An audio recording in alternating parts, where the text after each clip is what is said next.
DC Multiverse! Wonder Woman. This is a figure that has caused quite a stir. It took us a long time to get a basic, average, regular, albeit not current, but still very classic Wonder Woman action figure from McFarlane Toys. Apparently, the old females don't sell very well at McFarlane Toys, so he didn't want to make her. So instead, he just made this one, and this one, and this one, and this one, and this one, and this one. Alas, good things come to those who wait, because now we finally got our hands on the McFarlane Collector Edition Wonder Woman Who is Wonder Woman action figure. Here is some beauty artwork, on the back. You got Wonder Woman, and you got a whole bunch of eagles. She's like a stinking Disney princess. Okay, let's pop her out of the box and have a closer look, shall we? Here, I learned a new magic trick. Want to see this? Pretty cool, huh? Jazz hands. All right. Give me just a couple seconds to stand this all up and make it look nice. Boop! And there we have it. All out as a full spread, coming complete with her trading card base, which we're getting quite used to seeing these, and trading card. I always love this artwork. This is one of my favorite Wonder Woman artists. Oh, right, I suppose you may want to actually read the data file. There you go. Take a chance. Read it now, before it's gone. She's also got her sword. This one is strange. It's got a spatulate tip, but then it's got, a more spatulate on the spatulate tip. And that basically means this is a slicey and not just a pokey. As the armor got better, the swords got more pokey, but before that they were slashy. The hilt of this thing actually kind of reminds me of the Wonder Woman movie, but not quite, kind of, but not quite. Then we have Wonder Woman's battle axe. I love it when Wonder Woman comes with a big choppy. Here's the blade for said battle axe. Lots of fantastic, neat engraving on there. We got some extra handy hands that come with the figure, along with the ones that are on the figure. So you can see you got a closed fist and then you got a grabby hand. Well, right here we have the other closed fist and the other grabby hand, along with two open hands. And what about that shield, though? This is a pretty great accessory as well.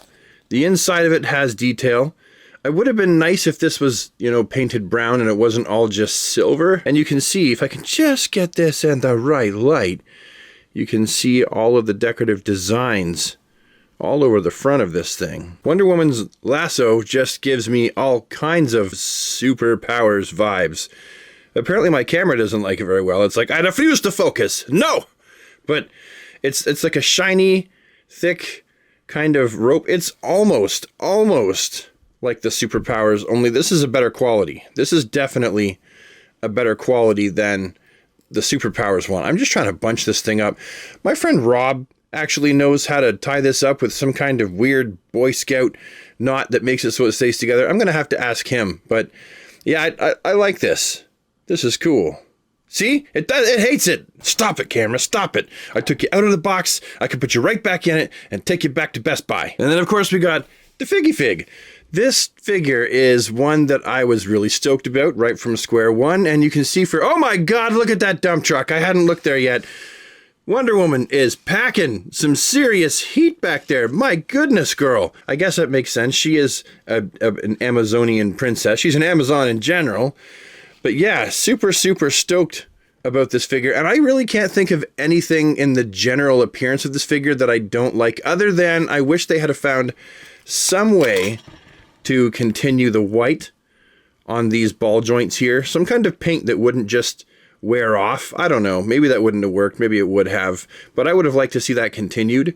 And then, honestly, I know that this is a look. I know that this right here, with the red in between the gold, is a comic accurate look for Wonder Woman. She has had that before. I personally, though, prefer my Wonder Woman's eagle area to be all one piece with no red. Kind of like how the body sculpt worked out for these two Wonder Women. Well, this is the same body sculpt, just with different heads. And this head doesn't even go on this Wonder Woman. That's a custom. Anyway, but the point here is there's no red lines in here.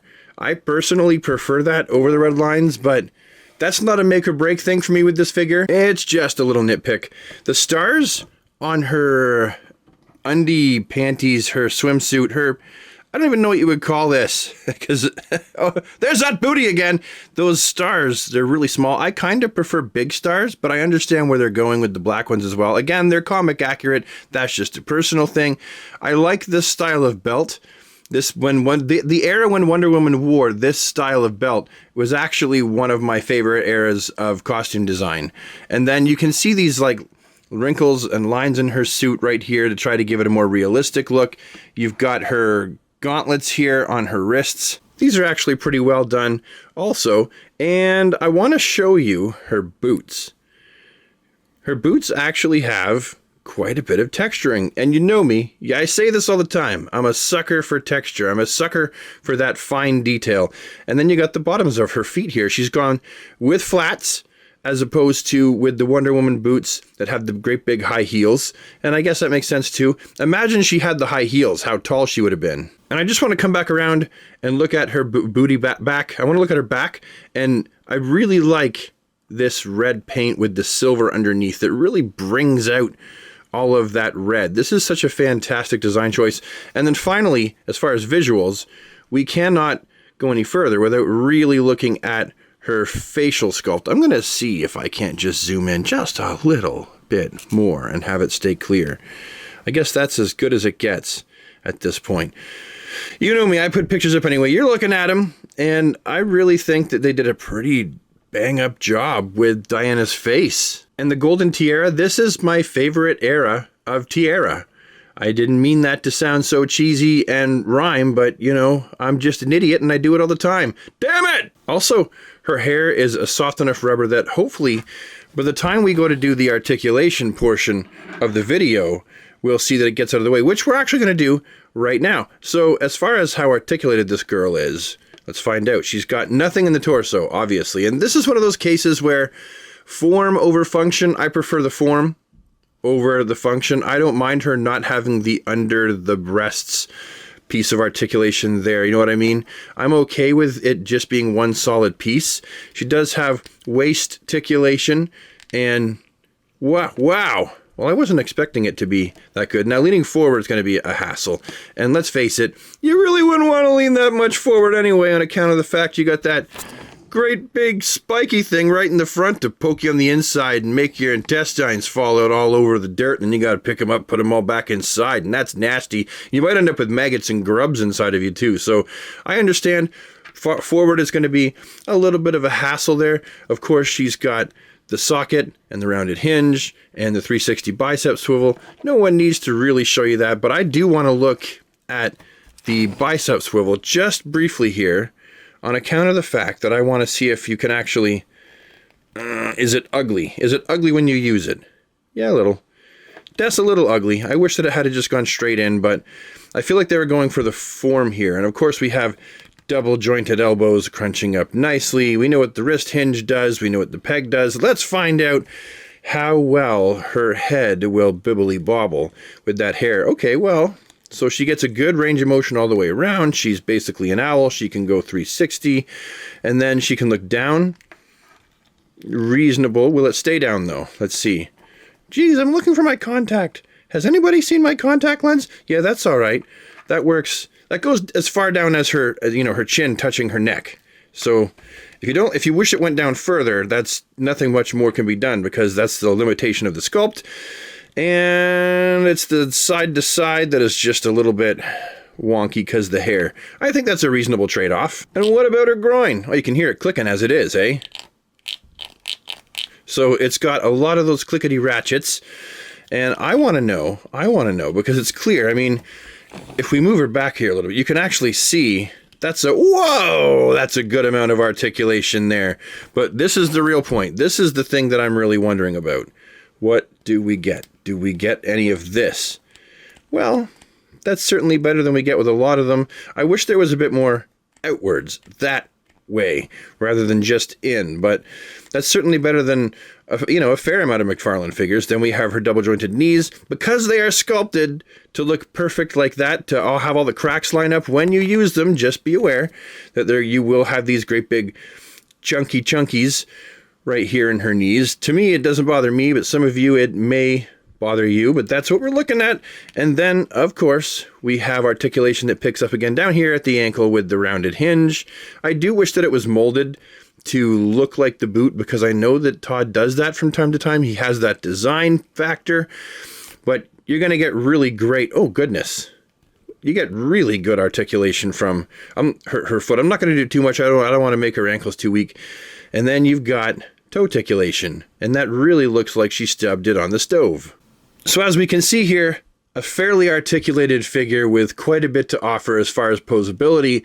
Not the gold standard, but certainly better than a C. I would give this a B+ for articulation. And then as for comparisons, I'm just going to compare her here to the rest of the League characters that I feel like she would be posed with on my shelf. So what do I think about this Wonder Woman figure? Honestly, I am very, very impressed. She is, dare I say, wonderful. I really, really like her.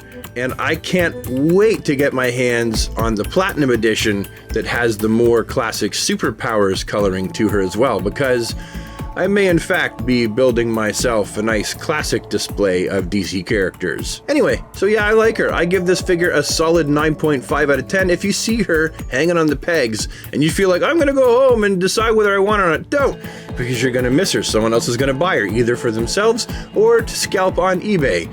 One or the other, but she's definitely not going to be hanging out on the pegs that long. Anyway, that's my review. Thank you so much for watching, and I'll see you in the next one. Have a DC day, everybody, and take care.